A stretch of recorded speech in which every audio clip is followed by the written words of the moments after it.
A very good morning to you. My name is Daniel Wahome and welcome to Sports Check on this Monday morning. And we say greetings to you in the month of June 2024. How are you doing? It is a day when today we're going to see the Energy and Petroleum Regulatory Authority in partnership with the Ministry of Energy and Petroleum and the United Nations Environmental Program launch a nationwide awareness campaign on electronic mobility and the UNEP assessment report. That's happening today in South Sea, and we've got the Director General of EPRA, Daniel Kiptor. We've got the Executive Director of UNEP Kenya, Ms. Inga Anderson, and the Cabinet Secretary in the Ministry of Energy and Petroleum, Mr. Davis Chirchir. Also happening today, we've got the distribution of food and non-food items to flood victims in Busia County, and also the Kenya Union of Clinical Officers are going to be having a procession to the Makueni County government offices. And also remember that even as the Senate takes a break, the National Assembly is also going to be having all of these meetings that are going on. So the public hearings on the finance bill resume today, and the Departmental Committee on Finance and National Planning is going to be the following organizations. One, you've got the Kenya Association of Stockbrokers and Investment Banks, KASIB, Petroleum Institute of East Africa, PIEA, the East Africa Venture Capital Association, you've got the Association of Kenya Insurance, the Association of Insurance Brokers, the Kenya National Chamber of Commerce, IATA, that is the International Air Transport Association, the Kenya Private Sector Alliance, the American Chamber of Commerce, the Consortium of Telecommunication Operators in Kenya, and the Association of Gaming Operators in Kenya. So that is what we have got in our news reports. Other stories that may be coming up, and also remember that we'll be expecting stories coming soon from South Korea because the president is there for a meeting between the South Korean government and us. And also conversations, remember Monday, it is all about sport. And today, 3 conversations. One, the Kenya Kabaddi team have been in Bangladesh for the Bangabadhu Cup, and they lost in the semi-finals, and after 50-50, they had to do a tie-break. The number of raids that Nepal had, 9-5, they did win eventually. Volleyball, there is a lot of activity when it comes to the month of June into July, heading to the Olympics. First of all, this week, we've got the finals of the league, and they're being played not in the round-robin format that we've had, but the last 2 weekends, it's all been the quarters and the semis in a best-of-3 series, and the finals are this coming weekend. After that, the beach volleyball team is going for qualification for the Olympics. Malkia Strikers will be headed to the Philippines, and so we're going to have the Deputy President of the Kenya Volleyball Federation, Paul Bitok, joining us in studio. And if I get my math right, 28th of August is when the Paralympic Games start. I know a lot of people are losing that in conversation to that. So count 28 days in August, 31 in July, that brings it to 59, and 27 in the month of June that are still to go. So we've got about 86 days to the start of the Paralympic Games Paris 2024. This is where athletes who are able differently are always able to showcase their talents. And remember, this is going to be the 13th participation for Kenya. The first was way back in 1972, the last one in Tokyo 2020. So before I introduce my guest, let me introduce somebody who's going to be working with also those of us who are part of the disability team. Anne Wangeshi is our sign language interpreter. In studio with me is the Vice President of Paralympics Kenya, basically officially known as the National Paralympic Committee of Kenya. I'll just use Paralympics Kenya. His name is Bavit Chudasama. Welcome. Thank you. I hope I got my math right. 86 days. Yes, it is. And we are looking forward for it. Yes. And just a quick history of how Kenya has performed at the Paralympic Games. So far, since 1972, with the exception of the 1976 boycott, 49 medals won, comprising 19 gold, 16 silver, 14 bronze.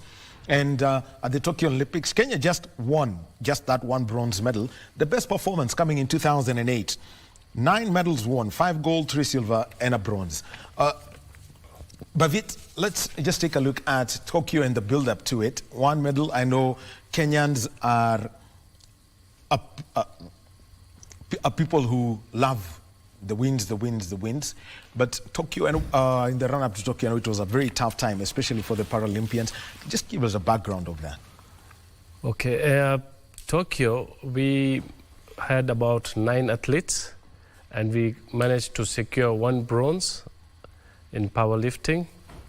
And this time round, you see, we came into office just last year. That's on the 26th of May is when we held our elections. So we are new into the office.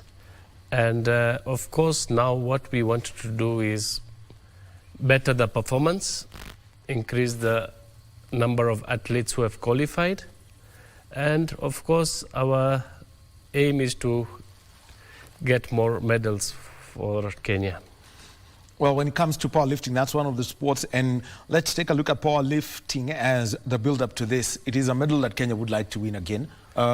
Interesting enough, outside of track and field, it's powerlifting and lawn bowls, I think, in '88, Yes. where Kenya has won medals at the Paralympics. What's been built up for our powerlifter, to use a correct term? This time round, we are still into the qualifying path, and we have the final qualifying path in the mid of June, where our athletes will be going to Georgia for the qualifying round, and that's going to be the final, and we are working very hard towards their preparation.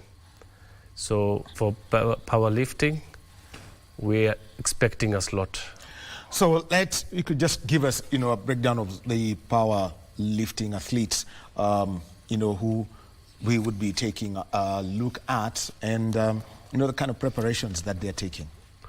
Yes, at the moment we have 4 athletes, and we have very high hopes on these 4 athletes. At the moment, they are still currently training at the Nyayo National Stadium with the supervision of a dietitian, a physiotherapist.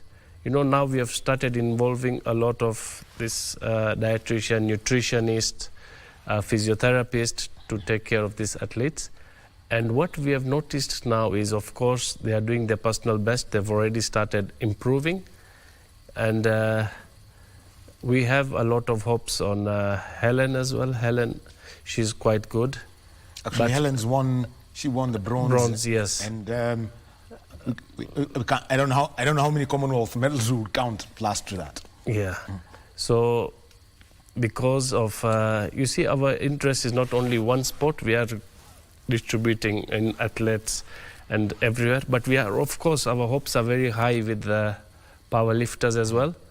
So we are trying to do as best as we can with the little resources we have at the moment. So the athletes are trying very hard as well.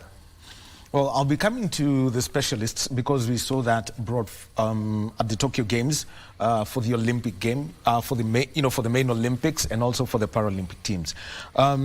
Outside of that, the other sport that Kenya would be taking a look at is para rowing. Just because yes, through this, because we've got Asiya Sururu as correct, the para rower. Yes, Asiya has been in the Paralympics even before.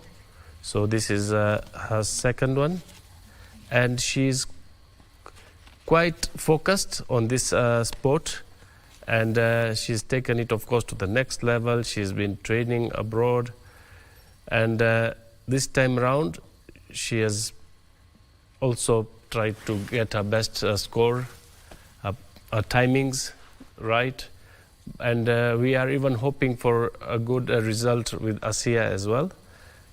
The only challenge that we are having with Asiya at the moment is getting the correct training ground here.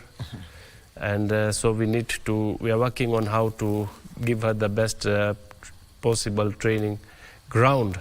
And this is going to be maybe if we have to look at taking her to Paris or somewhere earlier. So it's in the pipeline. Well, we'll be talking about that. And for Asiya Sururu is that she got the correct equipment way back, and we've seen her improve a lot when it comes to this. How does this donation of this right equipment for her help improve her performance rather than, probably have, and can do that's a little bit overweight or underweight and may not meet the international standard?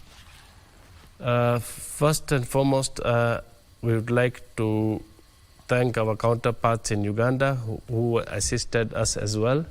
We would like to thank NOC, the National Olympic Committee of Kenya. They came in and assisted in transporting the boat. We got the boat delivered just about 2 months back after a few years of challenge. And once the boat has been handed over to KNPC, this was about 2 months back. Now we are looking for the right training ground to transport the boat where ASEA can train with the boat.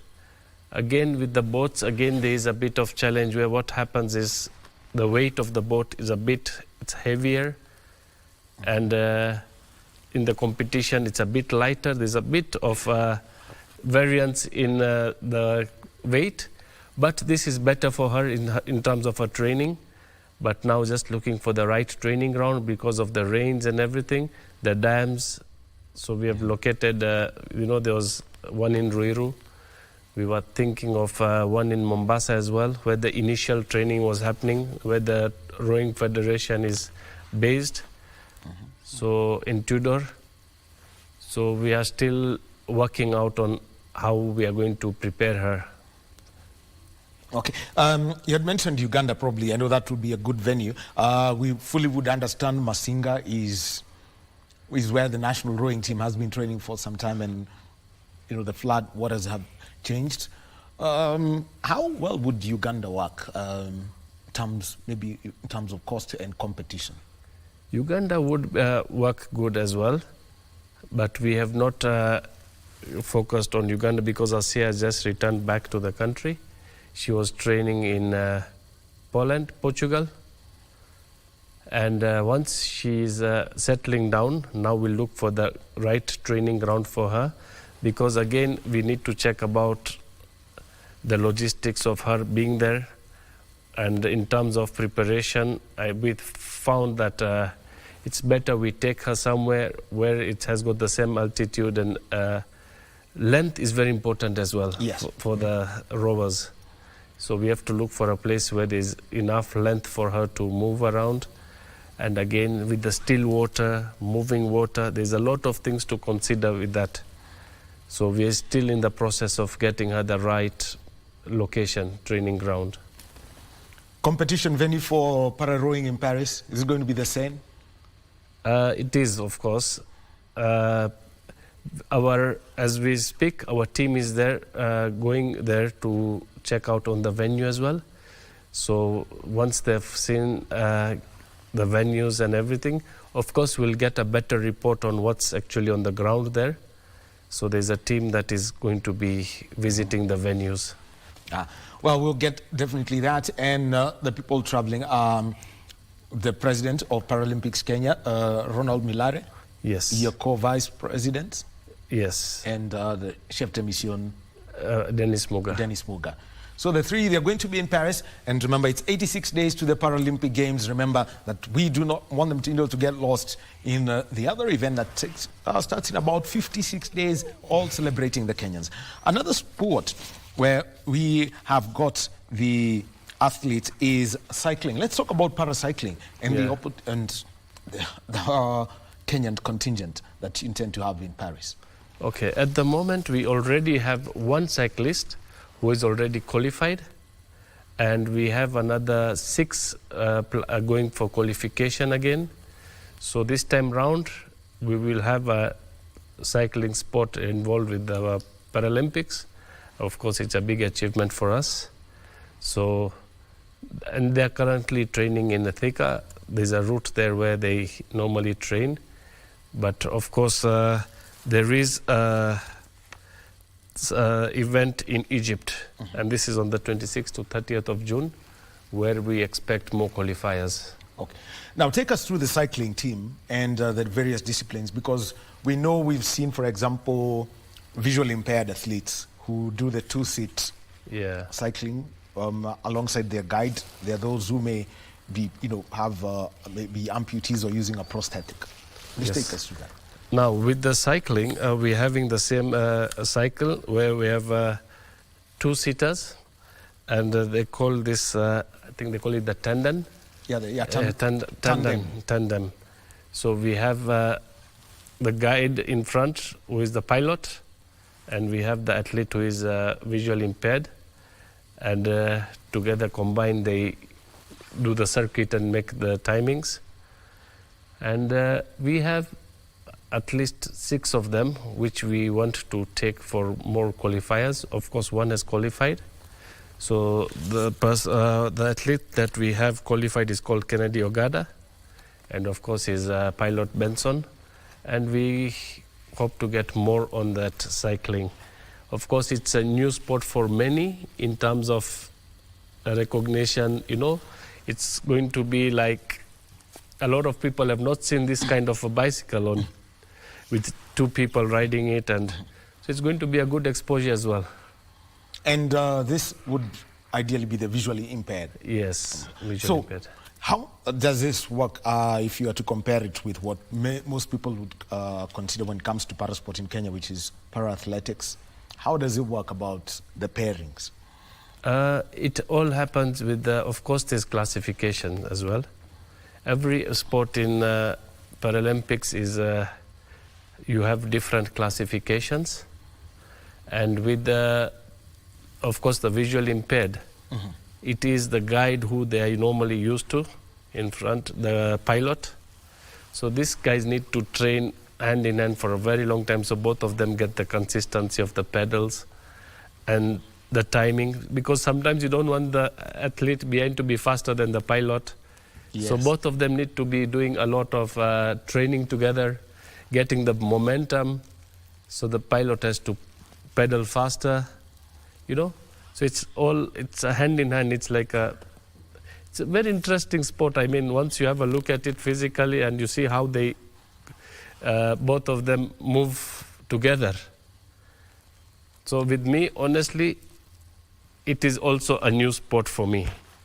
I have not been exposed to paracycling because I don't see them on the streets. You see?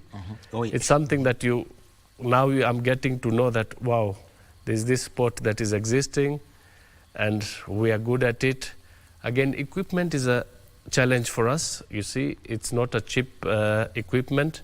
So we have very limited equipment here.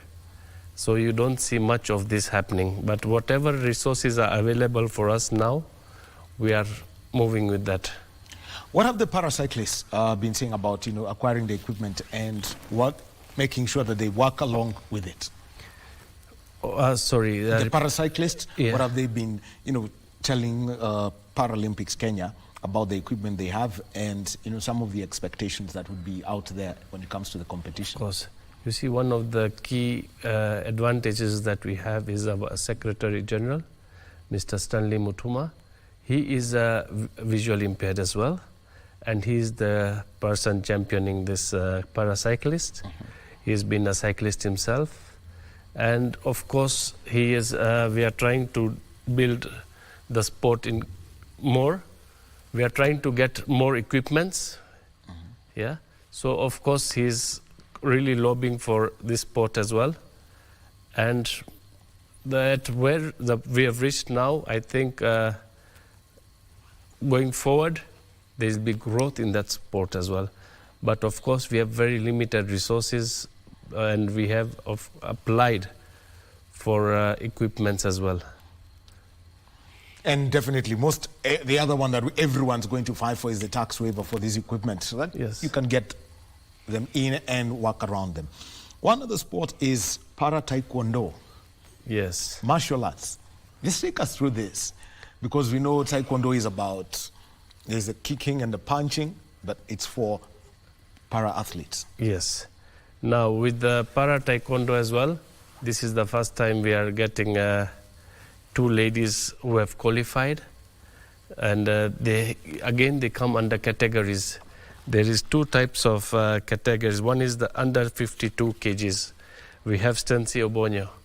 So she is qualified with the para taekwondo ladies. And then we have Juliet Moipo. She is under 57 kgs. So we have two different classes here. And the girls are training well. So again, it's a sport where it's a learning process for me as well, where we are seeing that a lot of limitations. For example, what are the points system, what equipments are allowed, what gears are, everything has got a standard to this. So what is allowed, what is not allowed. So it's being a challenge for me as well, because I'm seeing so many different sports with like one sport with different classes, with different, scoring systems. But of course, it's been an interesting journey. And we are seeing that, of course, even with the girls, they're training hard now. And we hope for at least some results in that as well. And again, you see what is happening with these sports is it's not about just now, but it's an eye-opener for the future as well. That a lot of people with disabilities will see that, wow, even taekwondo is existing, let me try into that sport as well. So we are getting room for more sports, And it's all growing. It's growing. The key thing is the growth. That is the most important. We want it to grow in all fields, not only athletics, not only the common ones, weightlifting, but a lot of sports. Paralympics is full of so many different disciplines that we now need to tap in all of them. Well, and I'll tell you that Bavit himself was a competitor, and still office duties got to get a hold of him. Bavit is a marksman. He does parachuting. What's around your sport now, as far as Kenya is concerned? So parachuting was, I started doing shooting in the year 2008. I first represented the country in a World Cup in Thailand in the year 2013. And through my journey, of course, it was very interesting going for different competitions. You see, I was the only Paralympic shooter during that time until 2022 is when I started slowing down on the shooting, because now we gave chance to other shooters who want to come in. We are trying to get other shooters on board. Like you see, I'm into the office now. But of course, shooting has been a great journey. And the highest maybe I have reached in my shooting career was the gold medal in Tunisia for the African Championship. And of course, now I have an interest in sports. I know what challenges athletes go through, you see. So with all this knowledge I have, I wouldn't want my athletes now to have the same challenges that I was facing. So we need to start working on it for the betterment. Well, there you can tell the story that there's a lot of passion when it comes to parasport. There are two sports I would like to talk about that we see a lot of activity in parasports. One is wheelchair basketball, and also wheelchair tennis. What would be the opportunities for growth such that we can see these two teams represent the country at Paralympic level, not just say at the Africa Para Games or regional Para Games? Of course, wheelchair basketball has been in the field for a very long time. And what we are seeing is some of the challenges that they face in terms of equipment sometimes, you see, the wheelchair heights. There are so many things that when I started my career in sports, that is the first place I tapped. I was the team manager for wheelchair basketball in the year 2003. And when I went there, the wheelchairs were in a state where, I don't know, tires, cushions, a lot of things need to be purchased and in order for them to compete. It is the traditional wheelchair that we know that most people were using. Yeah. So slowly as we advanced, and also throughout the world, the equipments started becoming more aerodynamic, lightweight, and we started seeing that a lot of our opponents were having advantage over us because of some of these equipments. But yes, the challenges that some of our athletes were facing is, number one, you see, income. Most of them did not have income. They were taking themselves there to the venue. Some of them were on tricycles, wheelchairs. Transport was a problem for them to come to the venue as well. You see? So we saw that challenge was quite this thing for the teams. But however, those ones who came out, they tried their best, and with time, they started getting new athletes as well, younger ones. That was an advantage that we saw that wheelchair basketball was having, that they were having new athletes coming in. But again, with most of these sports is how you govern as an administrator, how you are going to push in terms of resources, equipment, athletes' welfare. When all this thing is looked into properly, it goes in well. But I'm very happy to say that at least our sports are growing. The wheelchair basketball team was performed good in Para-African Games. We saw the ladies as well. So it was a mixed, gender game. And you see what it is, it's once we come back from Paris, now they go back for that aim of the 2028 Paralympic Games. They'll have to work hard. They know that there is sports events coming in, and what we want to, of course, give them more exposure, international exposures. So more events, these are the kind of things that we want to encourage. But the sport is growing. The athletes, of course, we need more young athletes now on board. So our plan is to get more athletes from, of course, schools, young athletes where we start nurturing from a very young age. So by the time, of course, the next Olympics, Paralympics are there, they're quite fit and ready for the event. Well, you've had it, and you can see that the opportunities for parasport are growing and they are abundant. Let's now talk about athletics, para-athletics. One is wheelchair competitions. We see a lot of our athletes coming in when we've got races here. You think of the Nairobi City Marathon, the Standard Chartered Marathon, or any other marathon. There are those on wheelchairs. When you watch on TV and you see Manuel Asha, you say, okay, that's a different class. Yeah. But let's start with that athletics, because that's where most of our medals have been won. 19 gold, I think, and what? And 16 silvers and 12 bronze medals. Yes, Daniel, let me tell you now what it is. Things are changing. Our opponents are getting better. We need to move with that pace now. We just returned back from Kobe World Championships, and I'm happy to announce that eight of our athletes performed to their personal best. They reached the high performance standard, but we still need to get more athletes in future. Whatever we have now, we have about 8 of our athletes who yet need to be qualified for Olympics, for Paralympics. Yeah. So we have reached a high performance standard. So what the governing body IPC will do is they will check the statistics.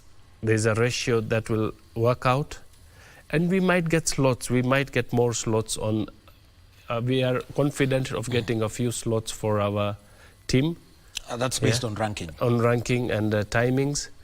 So the athletes, of course, they've performed very well.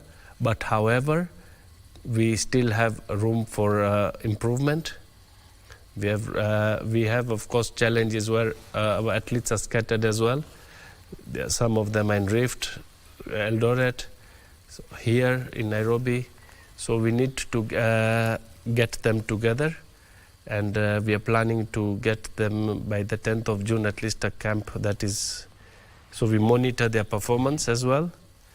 And of course, that going forward, you see, we have just been in the office for a year now. Yes. But going forward, we'll come up with a program where we are looking into all this performance, athletes, gymnasium, sports and conditioning, we call them strengthening and conditioning.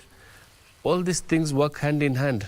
You see, some of the athletes that we have noticed, what we are noticing is accessibility to gym, accessibility to just the right foods sometimes. It's a challenge. So what we want to try and do now is, after we come back, we want to start a program from the grassroots now, getting young athletes, and we keep on nurturing them in such a way that these athletes are taken care of well. So it's a whole program that we want to try and develop as well. Okay. So you could just take us through the athletes, because I know you've got your notebook there in the athletes. Just take us through the athletes. You know, I wouldn't stop you from reading because Kenyans want to know the names. Then we'll work together with Paralympics Kenya to ensure that we put faces to the names. Yes. Okay, now first I'll give you, let me just give you a list of my qualified athletes in all the disciplines, yeah? We'll start off with the para-rowing. And para-rowing, we have Asiya Sururu Mohammed. She's a lady who is qualified for the Paralympics. Then for taekwondo, we have two names which we have already mentioned, but I'll mention it again. We have Stency Obonyo and Juliet Moipo. These are the taekwondo athletes. Then for athletics, we have Nancy Chelagat. Nancy will be running the 1500 meters in the T11 event. That is totally visually impaired. No. Partial. Partial. Yes. So the T11. Now, Nancy will be having a guide as well. Yes. And then we have Mary Waithera. She is 1500 meters T11. She'll be having a guide as well. Yeah. So what happens with them? They have a string attached to their hand, and they run hand in hand with them. Then we have Wesley Sang, who is a 1500 meters. It's T46. As I told you, with some of these classes, 46, T11, there's so many different classes on events that they've got their own restrictions, you know, guide. Then there's a place where you have to wear your masks around it. Yeah, yes, I've seen where you've got to place a blind. Blinds, yes. So surprising, recently in the Just Kobe World Championship, we witnessed that one of the blinds fell down of one of the athletes at the finishing line, and she was disqualified. So there are so many small technical things that we need to look into. So it's such an interesting way, interesting sport actually. Then so don't use the airline blinds, okay? They just might slip off. Those are just for putting yourself to bed. Then we have Kennedy Ogada. He's the cyclist. So for now, we have these 7 athletes who have qualified. We have about 8 to 12 we are intending, which we hope will qualify as well. So that's the status on the athletes to qualify. Okay. So looking at this, the work that's being put by the steering committee, because I know there's a steering committee under the State Department for Sport that is supposed to help with the working with the National Olympic Committee and also the National Paralympic Committee of Kenya. What's the plan that they've put in place to ensure that there's successful representation for the country? Of course, the steering committee is, my president is part of the committee, and what they are seeing, of course, is number one, they're working on the budgetary issues, how we are going to allocate, how they're going to allocate the budgets for the NOC and KNPC. They are working on. Actually, what has happened is some of my president was out with the team in Kobe, so he's not attended one of the meetings as well. But of course, there is a lot of planning that is happening. This time round, what we are seeing is a lot of planning is happening, advanced planning. You know, there's no room for any kind of, what do we say, scandals or anything. This time round, everything is going to place. Preparations are happening so well that everyone is working hand in hand, which is we are seeing is quite good. Like if we can see Kenya National Paralympic Committee and the National Olympic, we are having meetings on daily, every weekly meetings with them as well. So there's a lot of communication happening amongst ourselves with, of course, the government bodies, and we are quite happy with the way the planning is happening. Okay. Well, there's a sport I haven't mentioned, triathlon. That's a possibility also for Team Kenya? There's a possibility, and there is an athlete that, in fact, for triathlon, we have two athletes who are supposed to be going for qualifiers as well. And these athletes, I think they were based in Mombasa, if I'm not wrong. Yeah, because with triathlon is the swimming, the running, and the cycling. And the cycling. In fact, we have 4 athletes for para triathlon. Yeah, we have 4 athletes who are going for their qualifiers in Portugal on the 14th to 19th of June. That is next week. Yes. So we are hoping for some results from there as well. Good. Yeah. So you can see so many new sports.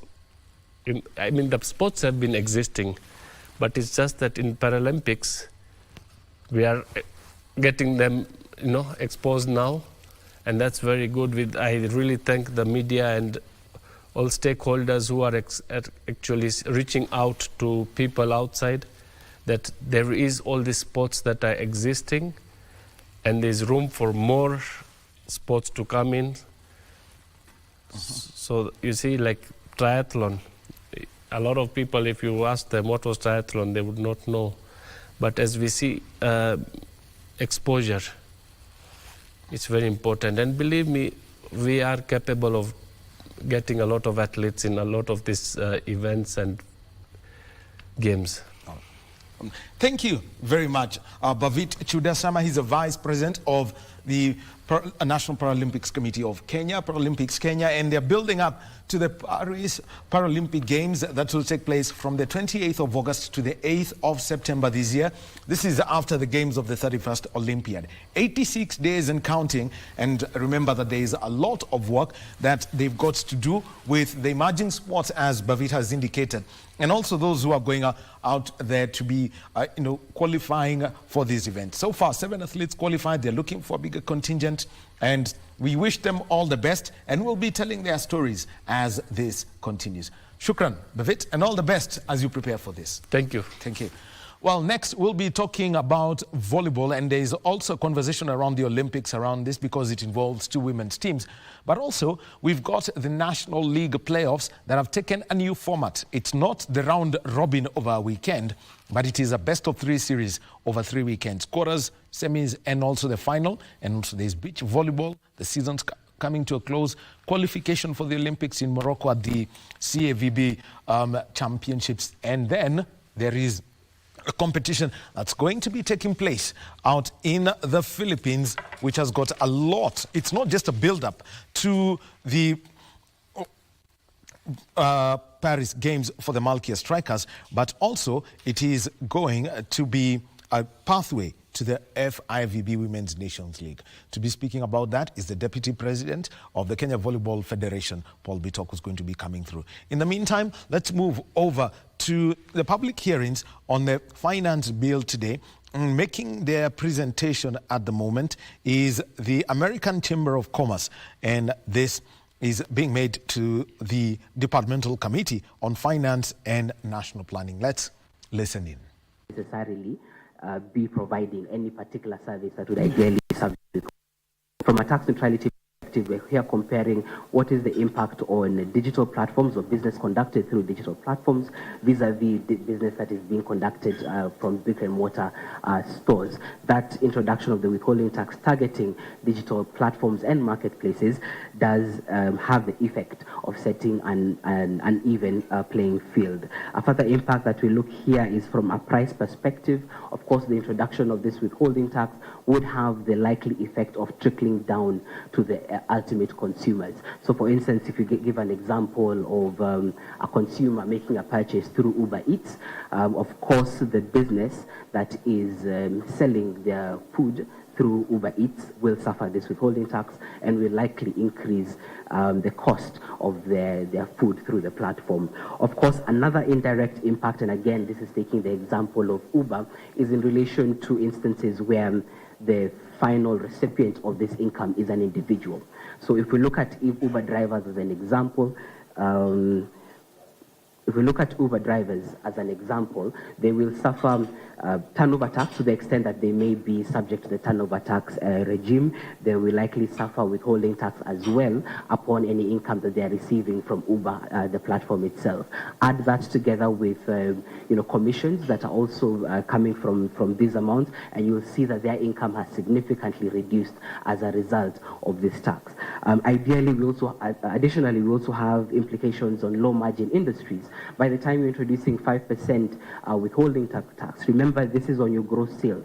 Even though it's an advanced mechanism, to the extent that it's on your gross sales, it might have the impact of actually reducing or removing any profitability that you might have had, depending on your margins. Or in some instances, you might find taxpayers finding themselves in perennial tax overpayments, which of course would have an impact from a cash flow perspective.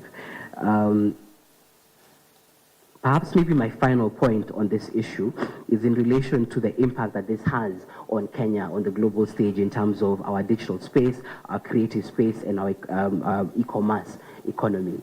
Now, Kenya has been quite a champion in terms of digitization schemes and mechanisms. The current administration is actually leading the charge from the front in terms of digitizing government services. However, on the other hand, we are introducing a new tax, or rather increasing the tax, the upfront tax that players within the sector have to face, which in a way does not seem to align with our goals to encourage investment within this space. To the extent that these taxes might be detrimental to the growth of the sector, we propose that they be reduced and removed in their entirety. I think with that, I'll pass it on to my colleague to take us to the next income tax sections. Thank you. So the first submission that I will be discussing is the withholding tax on interest from infrastructure and social bonds. So the bill proposes to introduce withholding tax of 5% and 15% on interest paid to residents and non-resident persons respectively on bonds that we've previously seen as tax exempt. So our proposal, considering the use of infrastructure bonds in prior years as a tax-free investment vehicle for both resident and non-resident taxpayers alike, we propose a revision of at least the non-resident rate from the proposed 15% to a rate of 7.5%. In order to promote the foreign investment in these bonds. The proposed tax rate of 5% is generally at par with general resident tax rates, and therefore will continue to be an incentive for investment in such securities. However, we would like our honorable members to consider the impact of final tax, as we currently have, as currently the proposal does not speak as to the finality of the withholding tax paid on these investment bonds. Considering that there is no final tax on the withholding tax being proposed, we are seeing a rate of 5% in withholding tax on the infrastructure bonds, as well as a further 25%, for example, for residents on these bonds. Currently, we do understand the impact that these bonds have in the infrastructure, in the growth of the economy, in light of infrastructure, considering also that this is one of the sectors in our development that gives rise to a lot of foreign debt. We would like to reconsider the rate for non-residents to 7.5. Looking at the most recent bond issues, at least 49% of the bonds issued were foreign investment. Therefore, in a bid to still encourage and incentivize the growth of foreign investment in our infrastructure bonds, we would like to at least put across a rate of 7.5%, and this again as a final tax. Moving on, again, clause 25, the requirement to deduct withholding tax regardless of the amount. So basically what the bill is proposing is a repeal of the minimum aggregate amount of 24,000 Kenya shillings per month in relation to management and professional fees.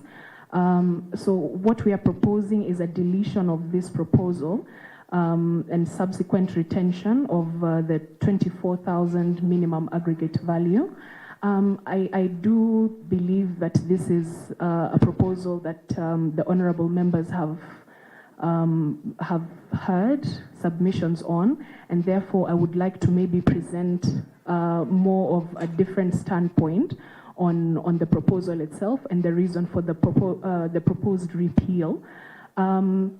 What we are currently seeing with the change that we saw in the Finance Act of 2023, with the change of remission of withholding tax from the 20th day of every month to every 5th day of the month, is that there's an increased administrative burden on taxpayers in order to comply with tax remission. So currently, once we get rid of this 24,000 aggregate value, it means yet again we are increasing the administrative burden on taxpayers. Just to table before you the consideration that taxpayers' lives are headed towards revolving around tax administration. Currently, our payment deadlines, we have the 5 working days for withholding tax, withholding VAT. We have payee on the 9th of every month. We have VAT on the 20th of every month. And in all sincerity, taxpayers need to be able to focus their time and their efforts in the activities that actually generate their income in order to then be able to generate more tax revenue. The kind of measures that are being put in place by corporations and individual taxpayers alike in order to reduce tax expenditure in the face of these increasing tax burdens usually reduces their disposable income. People are hiring more to remain tax compliant and firing more where we actually need. And what you are watching are the public hearings continuing as the National Assembly Committee on Finance and National Planning sits down and is involved in public participation as far as the Finance Bill of 2024 is concerned. Abdiaziz Hashim is our reporter at that event, and he's going to be bringing us, what the presentations have been done. And mainly, this is from the Chambers of Commerce and also the financial services sector. We are mainly talking about the securities exchange, the insurance industry, all involved in this. Well, we take a short break. When we come back, we get into a different conversation, and this is about volleyball, because the last 2 weekends have been explosive and an eye-opener as to how everything runs, and there are mixed reactions as to the current format of the playoffs. But also, there is beach volleyball and a tournament in the Philippines that is going to signal the change of how volleyball is going to be viewed globally. We'll be joined by Kenya Football Federation Deputy President Paul Bitok after this short break. Our sign language interpreter this hour has been Anwangeshi. Let's take a short break and get back. Spike it off.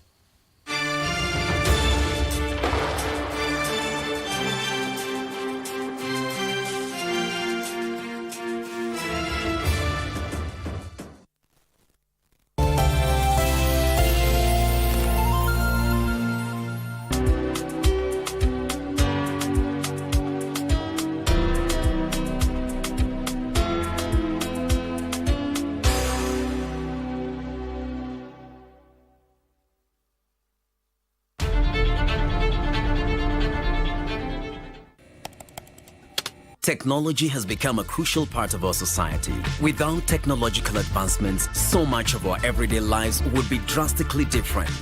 As technology develops, it strives to fulfill the changing needs of society. This means that technology exists to help us achieve the things that we wouldn't be able to achieve without it.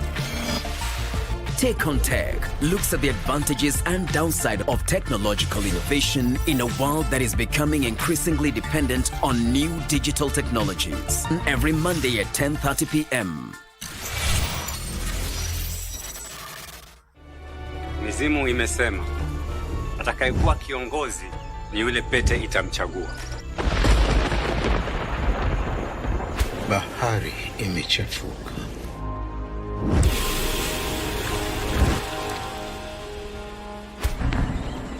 Mrithi wangu ni yule atakayeniletea vuo la kuoga. Sasa na hili vuo wachana nalo, wakati wake umepita. Pete hii ni ishara ya utawala. Huu uongozi tusimwachie Jasiri. Kwa nini uongozi usimwende Jasiri? Na wauliza nyinyi, Jasiri ana nini? Kiva, hakuna atakayekusumbua.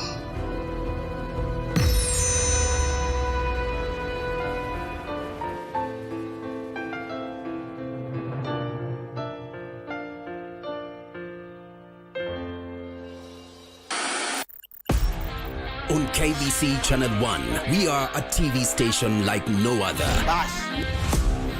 Get a taste of the best in entertainment. Yes, indeed. Feel the passion. Will you promise me? I swear that you will never lose me. I can't get married to you. I'm sure you knew about it. That's why you're making fun of me. Experience the drama. Get out. Who is the man in this one? And the laughter. Hii wigi umevaa kichwani. Sio wakati tulikuwa tunaapishwa tunapewa mheshimiwa.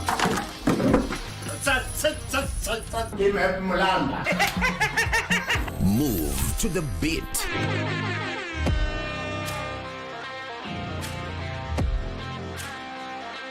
We are live from Broadcasting House. And get informed on the latest happenings. KBC Channel 1. Wow. Yeah! We are the full package. Oh yes. And Kenya's watching. Thank you very much for joining us.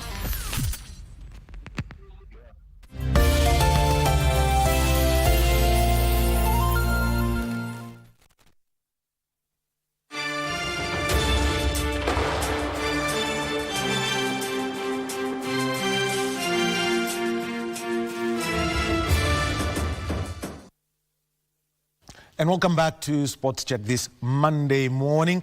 It is the first Monday of the month of June, the third day to be precise. And just giving you a news outlook that we have got for you today.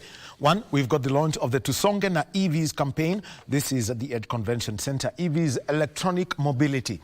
Could be an electronic motorcycle, could be a powered bicycle, it could be an electric car. So that is happening today, and it is being done by UNEP, the Ministry of Energy and Petroleum, and the Energy and Petroleum Regulatory Authority.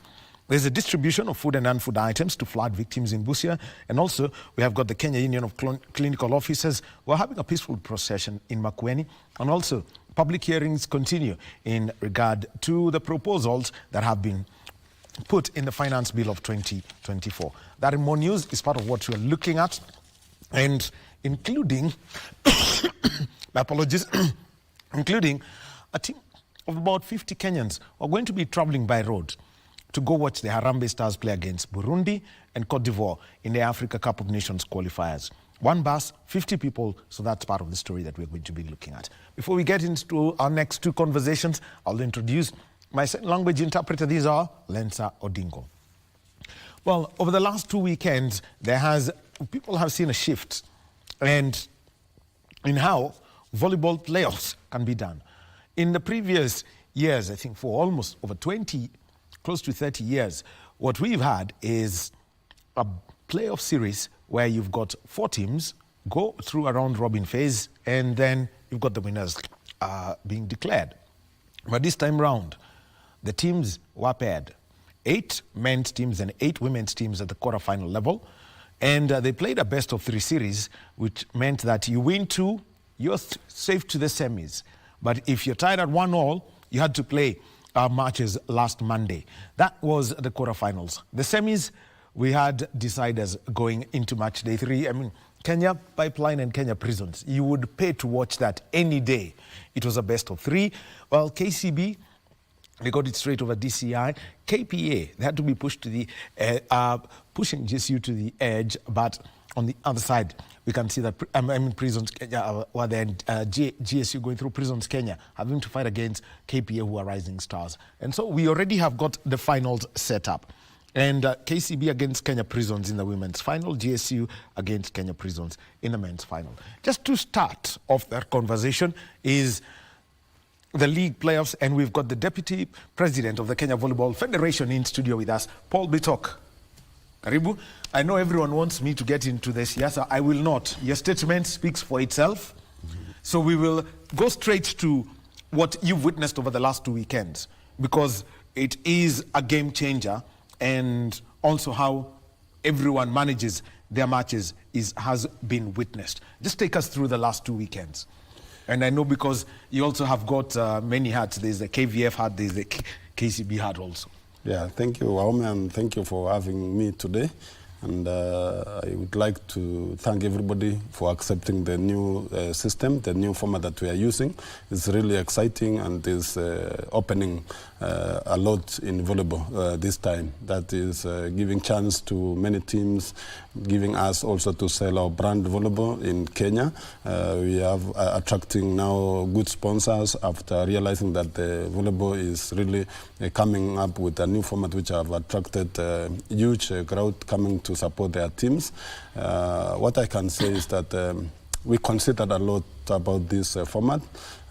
First, we realized that many countries in the world are using this kind of system, and Kenya being among the top countries in the world, especially on the ladies' side, and we saw it was good for us to go in this system. And we started in our last leg, where we brought all the teams to play in Kasarani, that is indoor. As you know, that at the beginning of this year, we had about 4 series outside Nairobi, where we were playing outdoor, and it was not very good for us, but we wanted to reduce our matches before coming now to this best-of-3 series. And the format that we started last week in the quarterfinals, you find that 8 teams participated. And this one, Wahome, I'm telling you, it will encourage us from the beginning of the season, because now most of the teams have realized that you must remain at the top in our regular league. When you have to remain at the top of the regular league, you will play the weaker team. That is now number 1 playing number 8, 2 playing number 7, 3 playing 6, and 4 and 5. So you find sometimes when it is 4 and 5 in quarterfinals, the chances for you to qualify for the semis is very difficult. So out of this system, now we come to top 8. The top 8 also is helping a national team. You see, we are playing every weekend, and we are playing very intensive games within a very short time. So when it comes to national team, already these players have been really training. We don't need to train for more than 2 months with the national team. It can take us 2 weeks or 3 weeks before the championship. And that's why when it comes to football, they fly players from Europe going direct to play competition because of the format that they are using. So I'm very happy today that I've been part of this change, and people will realize this in the coming weeks. Well, actually, let's talk about this and the difference that we've had, because just before the quarterfinals, there was what I would call more of a marathon catch-up series of matches. What's the difference you've seen when teams have been playing, say in Busia, they play the league, and then the next you have the Governor's Cup, where you host. Yeah. I mean, once in Gishu, there is a tournament that's hosted, or you go down to, or you go to Nyeri or Makueni, and you have the league, and then a tournament around it. How's it changed? Yeah, we don't want to rule out those tournaments and some league being played outside. It is also bringing those new talents outside Nairobi because most of these players are coming from those village towns or different areas. So the most important thing is now to match, not to kill completely the tournaments and the few leagues which is still remaining. At least we have now 20% being playing outside, and we wanted 100%. And I can tell you that we selected or we nurtured many talents out of these tournaments. We were in Busia, and many schools were participating in this kind of tournament. And those schools, or the young ones, they want to see the stars. They want to see Moim. They want to see Mugeni playing on this tournament. So it's a kind of win-win situation when it comes to those tournaments. And we are planning to have 100% league next year indoor. We still lack these facilities, or the one that we have are very expensive for us. But I thank the ministry and also Sports Kenya have allowed us at least to give us a certain percentage, and have allowed us now to use one of the facilities. Maybe next year when we repair the annex one, we got a new investor who will help us to repair it, and we will be using it free as we discussed with the Sports Kenya. And well, interesting. Federation government partnership. Yes, very interesting, and I like this. They are now good to us, led by CEO Banameto. He gave us this chance. If we can repair it, we do it, and we will use it next season without paying. Well, now let's see this, and for you as a coach and a person who does technical work, what are the things that you saw in terms of mindset of the coaches of the 8 teams that played in the quarterfinals, and those that played in the semi-finals under the new playoff format? Yes, this year we are using less than 1 month to finish all this competition. This is because of the circumstances that we have at the moment. Malkia Strikers is supposed to start training on 10th of June. And that is on Monday. That is on Monday, and also we have beach volleyball. Playoffs out? Yes. Come national in. Team, yeah. The format that we are using now should be spread by 1 week. When you play the first match, you have 1 week to go and train and to make your correction before coming for the second match and the third one. Now if there is any tie between the two teams. So next year will be a bit different. It is only this one that we compact and we have them within 1 month. But in future, we will have a team training for another 1 week before now meeting for the second series. And as I told you, it's only that Malkia Strikers have crucial matches ahead, friendly matches, and also the Challenger Cup. And also beach volleyball, we have 10 days training in Mombasa before they leave for the... Actually, we'll be coming to beach volleyball separately. Yes. So here it is, because you've had the opportunity to watch virtually every match, I think, maybe with the exception of the weekend when you had to split between Nyayo and Kasarani for this quarterfinals. What was your take from the 4 teams that played in the semi-finals over the weekend? Yeah, it was an advantage to some of them, and I can tell you that you could not see the difference between the first and number 8. I can point out the match between GSU and Equity. You couldn't see the difference between number 1 and number 8. The match was really very tough. And if GSU could not have put an extra effort, maybe it would have been out of the competition. So you can see that competition which is coming up. And if you see the level of the men because of this format. It have really changed a lot. The level of the men is very high, and the top 8 teams are more equal than before. Then you find now the skills that we used to have problem with the reception, diving. These teams now are training out indoor. So you find now the difference from the small teams and the big teams, they're more or less same. Same thing to KCB and DCI. They played 5 sets in the first match, and even DCI were winning. They were leading 14-11. It's only the experience that they didn't have to finish the match. And this is because now they shifted their training to train indoor for the matches which would be playing indoor. So you see, it's changing completely everything. What was that feeling for you? I'm sure your heart was somewhere in your throat. Yes, I'm very happy because we are really improving, and if we will have this kind of matches before the African Club Championship, then we will reclaim our trophy of the African Club Championship for the women, if we continue with the same system. And just to be very clear about this, the playoffs come in the back of the African Club Championships. Kenya 3, 4, 5 when it comes to the women's competition. How are you seeing the momentum of these 3 clubs? And, you know, and then we get this surprise where Prisons eliminate Pipeline, which everyone always considers a final of some sort. Yeah, and I will go back again about this system. It helps to build the teams right from the training, and also playing quarterfinals. You can see the consistency of the teams. Maybe before, some of the teams were not taking serious these tapes and in their training. But when they realized that for you to meet big teams like Pipeline and what, you have to work extra.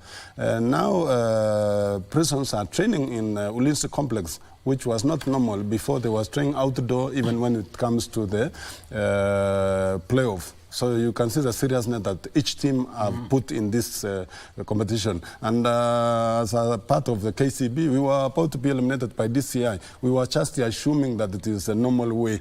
And if you don't take it serious, then you can be eliminated. Now, there is pressure now for person coming in. They came in with a different style, very strong block, very unit play. They have very good teamwork. KCB have to work extra hard to claim the title that they won last year.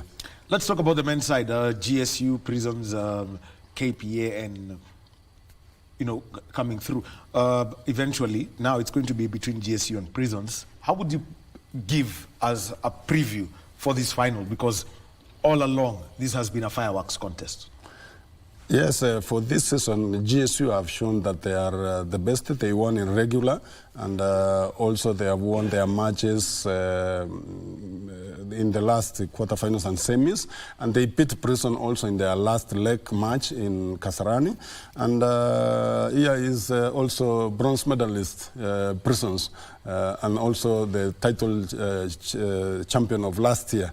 So you can imagine these finals for this year will be fire. I can't predict even myself which team can win. They are at the same level. It will be a very strong matches, but I'm very happy because if you win the best of 3 series, that shows that you are the best. So I just wish them all the best for these guys, but there's a lot of improvement, and you will see next year we'll have more than 15 players who play professional. They have sent a lot of requests for these guys to go and play professional. We have already more than 5 at the moment. That is the men's side. Yes, but I'm promising you, out of what they have seen with Kenyan League, we have more than 15 players next year playing abroad. Well, one of the things is, it's what I would say, it puts some of these players in a tight corner. The nature of their employment, those who are in the disciplined forces or those who've got, careers and maybe academic pursuits that are being sponsored by their clubs and pursuing a playing career outside the country. How are you seeing the right way to balance this? Because you've also had the experience of playing outside the country. Yes, I would like to thank all the clubs because they have not stopped these players when they get these chances to go and play outside. And they have changed their life, they have changed their families, and everyone is looking forward to be professional players because what they have seen from these players. You see now, most of the players who are playing outside, they are earning more than 500,000 up to 1 million per month, which is something which is encouraging. And also our clubs are semi-professional, some are near 80% to be fully professional clubs. They have contracts for these players which was not there before. I believe if we continue with the same way, we support these players if they get chances, we will improve the level of Malkia strikers and Wahome in the coming years when it comes to the national team. So I will just urge the clubs, please support those players if they get chances. Sometimes I face even myself some challenges. I have a new offer for the players, but they have contract with our KCB club and Kenya Pipeline, and it's a challenge, but I believe that we will sort out when it comes. Well, that is the indoor volleyball, and let me finish with indoor volleyball here, because and specifically the Malkia Strikers, before we move on to beach volleyball. The Malkia Strikers get into camp on the 10th, and then they will play a series of friendlies, and the final FIVB Women's Challenger Cup in the Philippines. Just give us, how this is building up.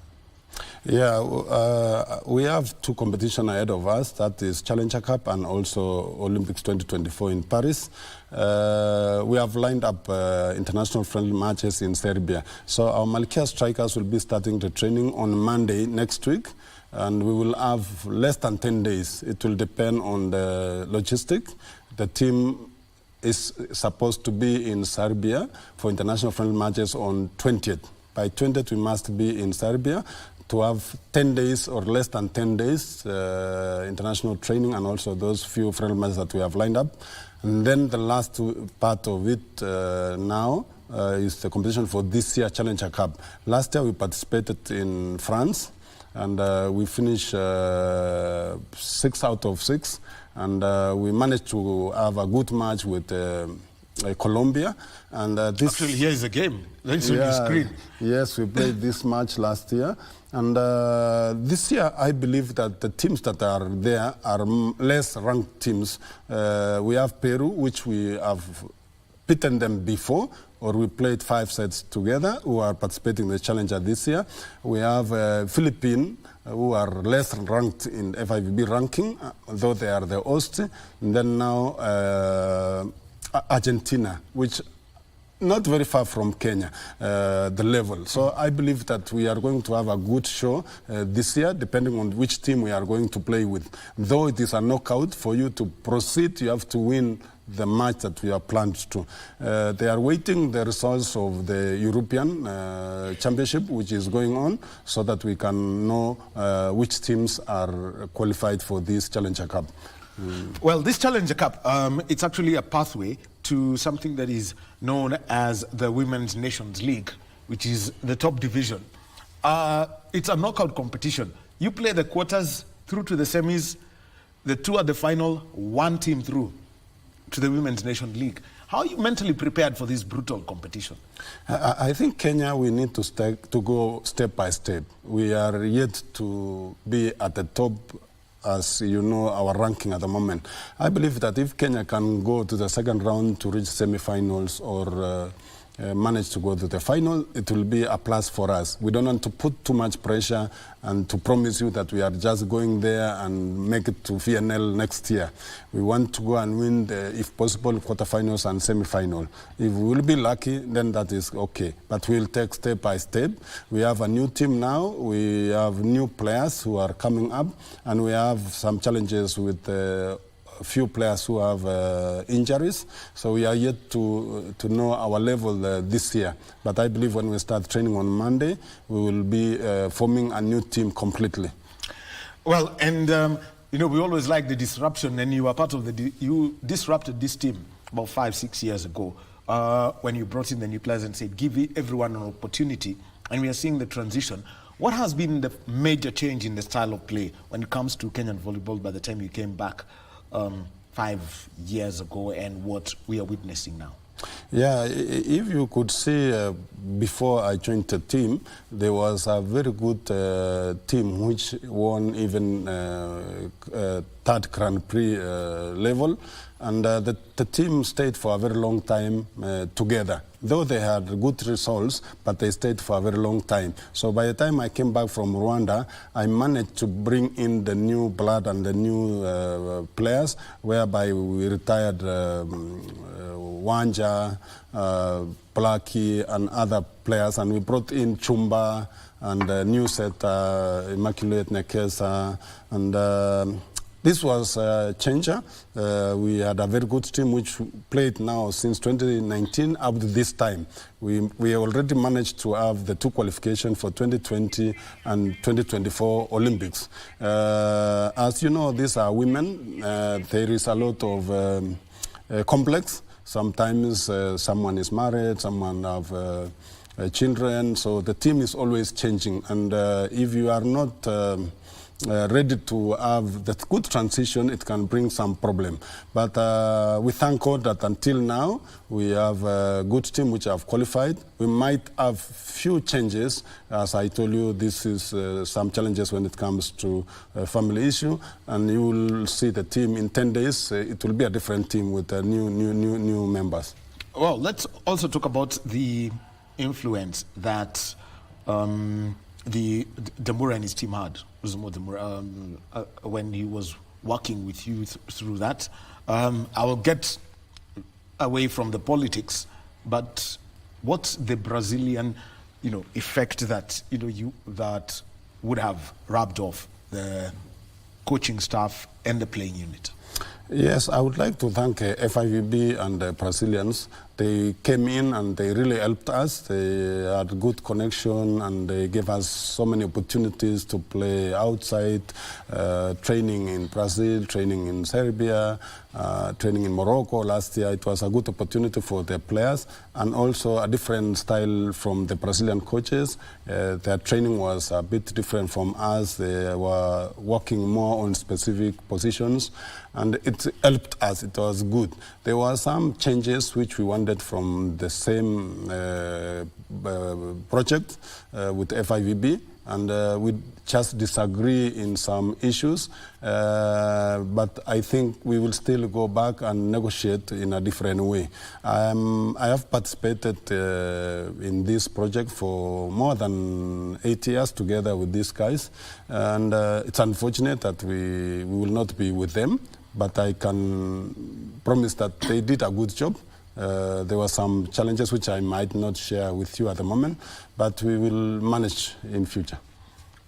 You've mentioned Serbia severally here. What's the relationship between volleyball Kenya and volleyball Serbia, such that you get these opportunities to go and play in Belgrade? Yeah, one of our relationship is our main sponsor now for Malkia Strikers, that is Mossad.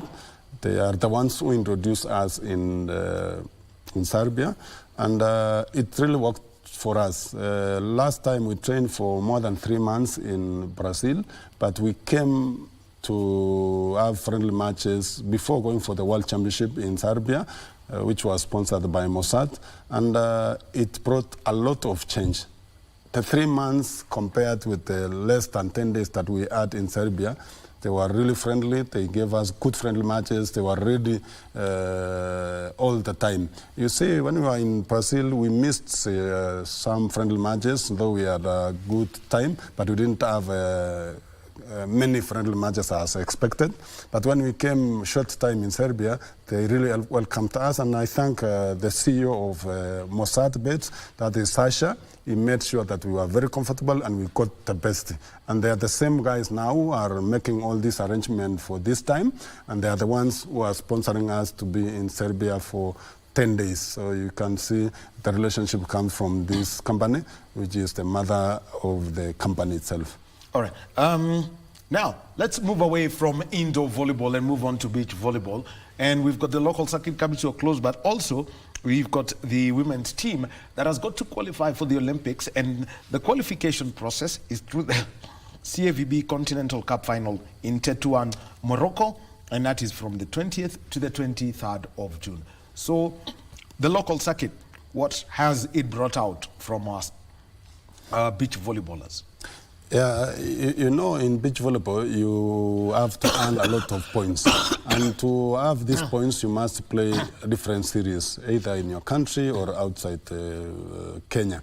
And this tournament must be homologated for you to earn these points. So I thank Mr. Mbuthia, who is the chairman for beach volleyball. He has been working very hard to see that we succeed to have this tour. So already we finished 3 tours, and out of this, together with the points that these players had before, most of the players have already attained the points that are required before the Olympics. So the only thing which is remaining now is the few days that we'll be having training in Mombasa to give these players the best training for us to get the results.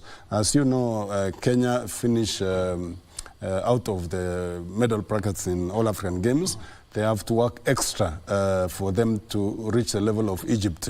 Egypt now are the African champion, and they are zone champion. They beat us in Mombasa, so we have to work extra. But out of the 2 or 3 series that we had tours in Kenya, there is a lot of change. The new guys have really shown. I saw Meli and Kibet beating Makuto and Cyrus 2 times in the series, and also having Wafinya and Caudencia. They are really working very hard at the moment. Caudencia training now in Mombasa, waiting their partners to join them next week. It's the same thing also. They will have to move on Monday to Mombasa for training. And I would like to thank the National Olympic Committee. They sponsored us in 2 tours and already given us even money for now for training in our pathway to these Olympics. Ministry of Sport also have played key role in our sponsorship, not only beach volleyball but indoor. They already give us the sponsorship for Morocco, so it's only us now to work extra for us to get results. Well, the whole preparation, and it's all about the mindset. We know that the beach, we saw Gaudentia and like last year making it at the last Olympic Games. What's the status of this sport here if we look at the women's competition first, because that's where there is a probability of Kenya qualifying for Paris 2024, and the growth that we've seen, because we also know that they had some tours of Rome. They had a few tours, including Rome last year. Yes, and as I told you before, you must earn points to qualify. So, and as a team? Yeah, and as a team, yes. You must. There's an individual points and there's also team points. Yeah, but we don't have problem for our points now, because already we have qualified to have those points which is required by Olympics qualification. So the only remaining now is training. The training in Mombasa will give us the chance to qualify. The other opponent, I was checking yesterday, Egyptian team were in Europe playing some of the tours, which might be advantage to them. But I believe that we can push them. We have chance in the ladies' side, but we cannot rule also for men. The men's side, just take a look at their progression, because I know a lot of, when it comes to men's volleyball, a lot has been tends to be forgotten. Yes, and in the few years that we have been with the team, and also coming in this year in the new leadership, we managed to convince the chairman of parliamentary committee, that is Honorable Dan Wanyama, to support us. And he really, my teammate, he was my assistant captain, and he really helped us. We got a sponsorship to participate in all African Games, and we proved that women can do.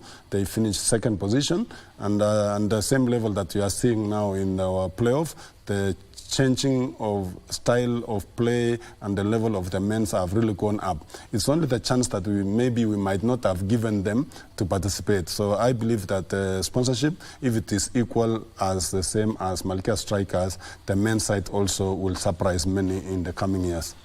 Well, just taking a look at that, so post the Olympics, or let's simply say post-July, what's the outlook for the Kenya Volleyball Federation in terms of the sport? Because I would just say we are now moving proper into the international window? Yes, I know a lot is in our strategic plan. We would like to have youth and junior participating this year in September. We are still looking for sponsorship, but government is still our main sponsor. We will push them. We already have guys going around. We selected a team of coaches who will select the players at the course of these 2 months, especially when they have their school games going on from next month. And it is our wish that we participate and win the continental and participate in the world level. We are engaging also with Japan. There is a company or a club who are ready to host us in future when it comes to youth and junior. So we are doing something.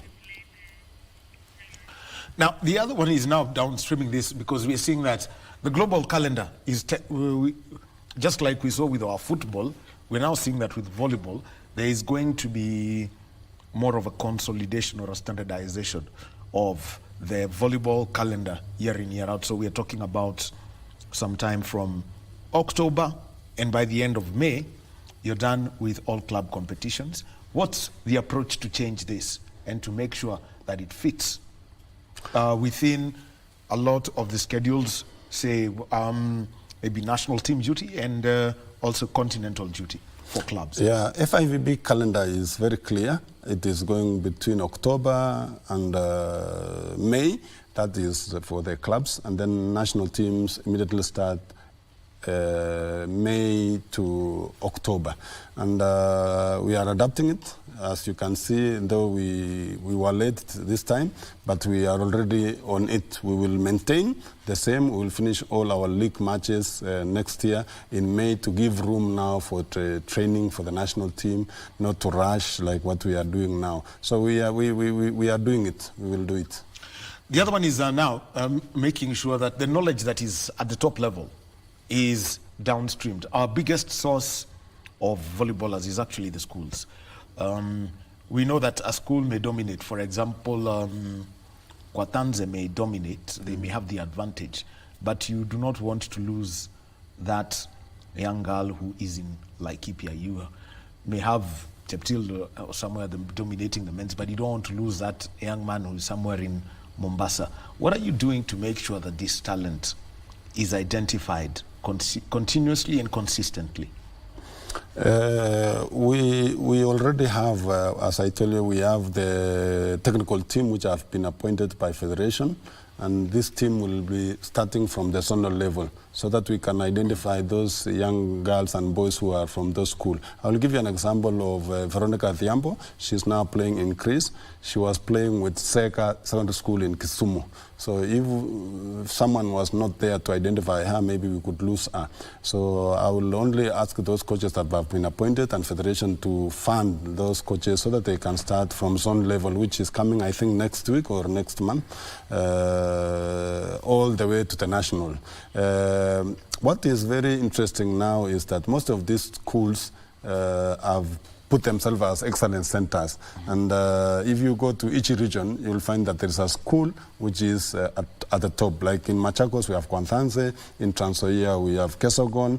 In Nandi, we have several now. There is Kosirai, Cheptil, Lemok, and they are doing a good job. You go to Western, there are several. There are Lugulu, Malava, name it, there are several. So it is easier for us to go and nurture those talents, and they have already done a good job. They have already picked those players from within. So I think it's only that we can partner with them. We can partner with the school association so that we can use them as an academy. I also urge the clubs to introduce the youth and junior academy in their clubs. What is surprising, FIBB a few days ago approved some funding to Kimbo Academy in Githurai. So we will be having an academy in Githurai. I believe the president or the club members will be giving us that information in a few days, but FIVB approved something for us. Well, just because you've caught my attention with that, what is it that Kimbo did such that the FIVB could take note of the work that they're doing? I think they have been consistent. They have this academy for the last, I think, 5 years. They have produced some of the players who are now in the national team, and it's the way to go. And I thank the members of Kimbo. They put their effort, they applied, and I think they saw it was important for them to be sponsored. So it's a congratulations to them. We will just support as federation. We are here to give on to also those who have put their effort. Well, I'll tell you this, I'm sure that is going to interest a lot of clubs who may want to know what is it that we can get funding from FIVB, because a lot of this money needs to go down to grassroots sport, because that's where you nurture them. Now I want to talk about this brand known as volleyball. 2 weekends, and there is the whole idea that you want the eyes watching this game. What's being done now to make sure that the game attracts the crowds, even when you're at Kasarani, so that it's not the traditional volleyball crowd where everyone knows them, where you can basically go around and say hello to everyone, but introduce the stranger who can see Chepchumba, Wisa, Meli, and company playing, because probably all they hear is maybe read their name in the papers or hear their names on the news. First of all, at least we have managed to have all our games indoor. We are using our social media at the moment, and we will be introducing entertainment in future. We are negotiating with other sponsors so that we can match entertainment and sport. I always like watching rugby, attending those games. There are so many activities going around when they have their games. And I hope one day in volleyball we will have the same, whereby family can come and enjoy themselves at the same time supporting volleyball. We will be introducing Friday matches come next year. Together with entertainment. I know it is going to take some time, but I believe that the sponsors who are coming in will help us, and I still ask the sponsors to come in. Volleyball have a brand, Malkia Strikers have a brand. We need you to come with us. I see betting companies, they run to football, they give 10 million, 20 million, 50 million, and I don't know why they are not coming to volleyball, but maybe with the new leadership and also being there as a chairman for marketing, I'm doing a lot to attract them to be part of us. And also I'm asking KBC to come back and show our matches. We need a local TV station showing our matches. We engage several others, TV, on social media, and Homeboys also, sometimes they come and help us. But I want to ask the minister, when they are putting their plan of showing football next year, to include volleyball also. Okay, the message is home, and I'll tell you, Bonabitok, if it is a commentator you're looking for, Karanja David is there. So we can. So the moment we are engaged, yeah, we already have our commentator in-house. So don't worry about the capacity. We'll be working together with that. And maybe Brian, my producer, I would like you to just bring back that picture from the Nyayo National Stadium of, I think, from the quarterfinals where we were seeing the crowds, and so that people can just get a feel. And when we talk, just tell us, are we able to get this? Because Nyayo Stadium is about 510 people.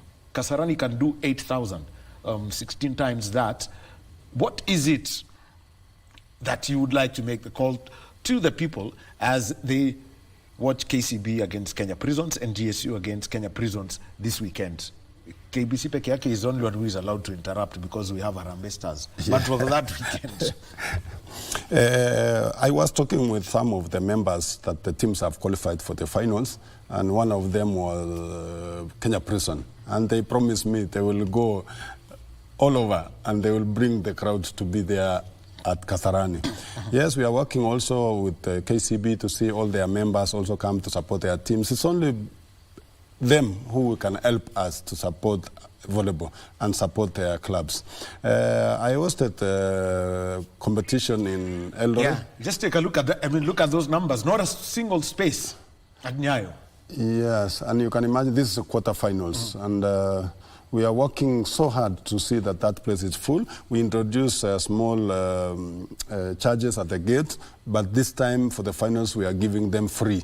We want to have that number full at Kasarani. So I'm welcoming everyone, also those football fans and also the rugby. I want to see them there to support us finish in style this year.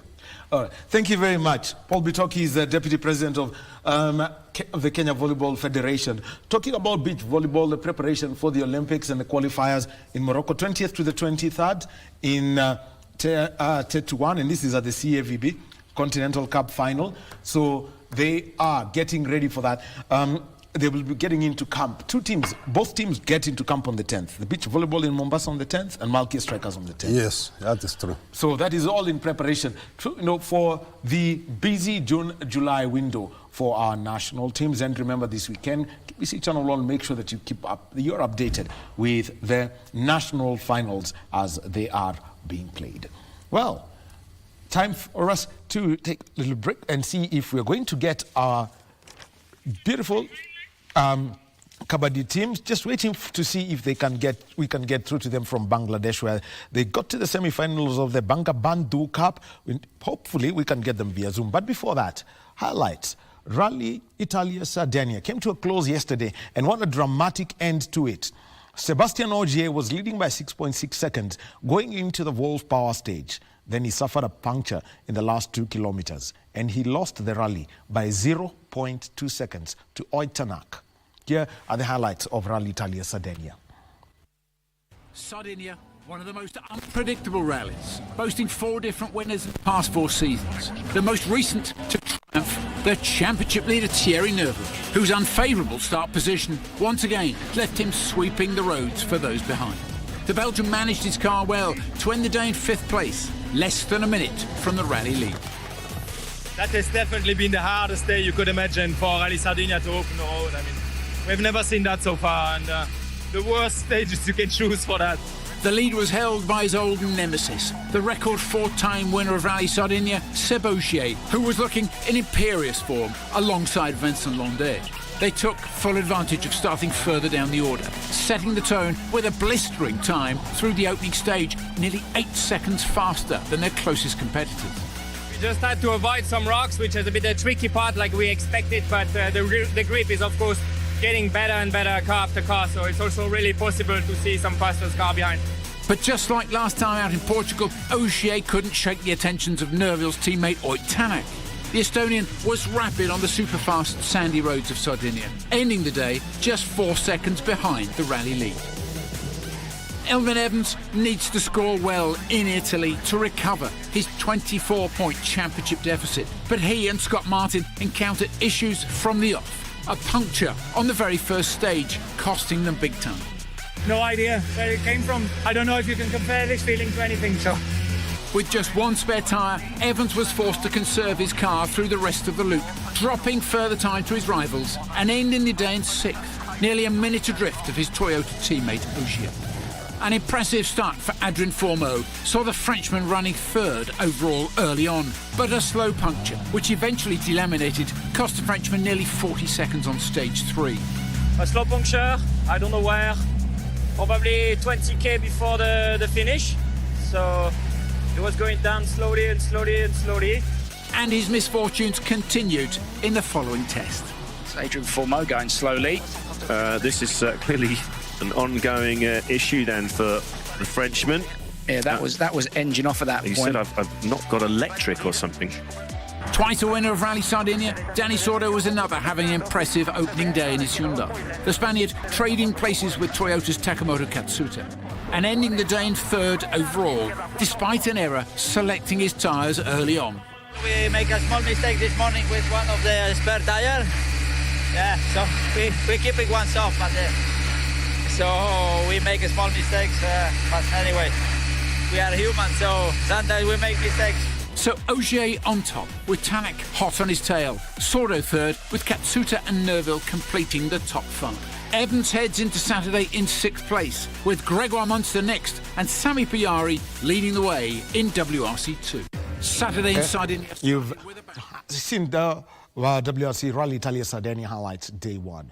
Well, you're still on Sports Check. My name is Daniel Wahome, and right now, let's join one of our national teams. This is the Kabaddi team, and they have been in Bangladesh and they were taking part in the Banga Bandhu Cup. Now, Banga Bandhu sounds like a clash of utensils and all that, but Banga Bandhu is the founding father of the Republic of Bangladesh.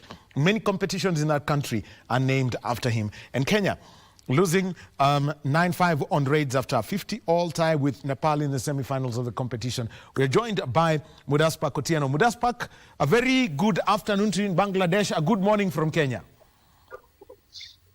Good morning to Kenyans and good afternoon from here. Well, first of all, you could just give us a wrap of the Banga Bandhu Cup.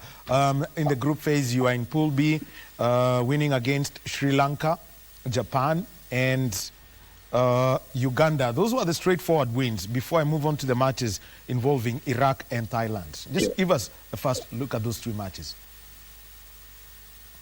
So, Kenya was put in Group B, which had a lot of tough teams. We were 6 in total. The first team we played with was Sri Lanka. We won. The second team was Japan. We also won that match. The third team was Iraq. We also won. The fourth team was one of the toughest teams, was Thailand. We won that. And the fifth team was Uganda. We also beat Uganda. That put us in first position in Group B. And then we qualified for semi-finals where we were supposed to meet Nepal, which was the second team in Pool A. So we met Nepal yesterday, and we went full time. We tied 50-50. Then we went for the Kabaddi penalty. We call it golden red. Now that's when Kenya lost. So let's talk about, the quality of the teams. Nepal, Iraq, and Thailand, they're the teams that really gave you a run for your money. Just give us an outlook of what strengths that they have that you would like to pick up as Kabaddi Kenya. So the main reason why Iraq actually gave us hard time, though we won, Iraq has a lot of young players, and their players started playing at a younger age compared to Kenyan players. So you find that they had more time in the court than the Kenyan players. Okay? So one of the things that we're also doing as a union, as a national team, is to get more young players to participate in Kabaddi so that in future we get a stronger team, from the young teams we have back in Kenya. Teams like Iraq, that's young teams. Teams like Japan, they played this for so long, but we still managed to beat them. Also, I think the most important aspect is that the other teams, they have serious training facilities, which we lack back at home. Now, let's also talk about Thailand. That's another team that you beat by just a single score, just one. Yeah. How good at? Well, history has it. We have played Thailand 3 times, 2 in Banga Bandhu and 1 in Junior World Cup. All of them, they beat us. But now, the previous one where we met in this season of Banga Bandhu tournament in 2024, we beat them. They've had a good team. History has it back. We've had Thailand players going for the Pro Kabaddi tournament, the Indian Pro Kabaddi. They've produced serious players. They have a good coach. In fact, they're the only team in this tournament that has a coach from India. So one of the reasons why which makes them a better team is they have experienced coaches, experienced training staff, and all that. So just give us, as we come to the close of the program this morning, even as we celebrate Kenya Kabaddi, what's the next for Kenya Kabaddi after the Banga Bandhu Cup as we look ahead into 2024? Well, so first, maybe immediately now, we are going to be crowned the 3rd position bronze medalist in Banga Bandhu. So our main target was the gold. but we've lost in this fight. Now we're going to get the third position going. After this, when we get back home, we are going to proceed with our Kenya Kabaddi Premier League. And also, we have an African Championship that's going to attract 8 countries from all over Africa. Kenya is going to be the hosting country. We are going to play it in Kasarani Indoor Stadium from 23rd June to 23rd July to 30th July. That's the immediate next thing that we're going to have back in Kenya, African Championship. Then later on in September, we are going to have the Women Africa Championship that's going to be held in Zanzibar. Then we are going to have now ladies junior team, ladies, World Cup Kabaddi going to be in India.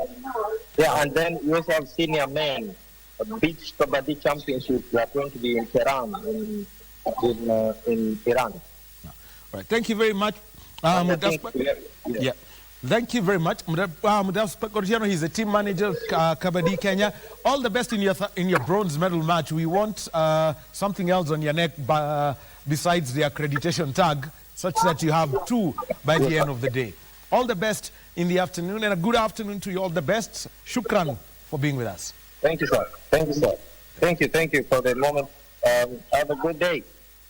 Thank you very much. Tieno joining us from Bangladesh, where Kabaddi Kenya are taking part in the Bangabandhu Cup, where they are going to be playing in the bronze medal match. Remember that this is an international competition that had got 12 teams involved. Kenya in the final 4 lost to Nepal 9-5 on raids after tying 50-50. Thank you very much for being with us this Monday morning as we had conversations on para sport, volleyball and kabaddi. And remember that coming up next is Kurunzi Mashinani. Nancy Okware is going to be a host, and after that the interview program.